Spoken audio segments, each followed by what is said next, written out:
ఇప్పుడు మనం ముద్దపప్పు ఆవకాయ అన్నం చేస్తున్నాం అనమాట. సో ముద్దపప్పు ఆవకాయ అన్నంలో ఏంటంటే నేను రైస్ అనేది మంచిగా బాయిల్ చేసుకున్నానండి, రేషన్ రైస్ ఒక 2 kgs.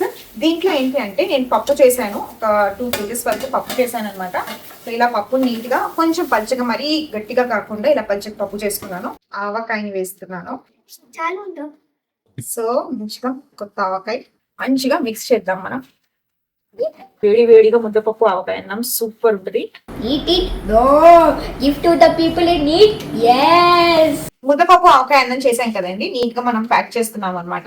ఇదిగోండి, ఎందుకంటే ముద్దపప్పు ఆవకాయ కొంచెం మెత్తగానే ఉంటుంది కాబట్టి ఇలా నేను ప్రతి ఒక్కరికి ఒక ఆవకాయ వచ్చేటట్టు చూస్తున్నాను.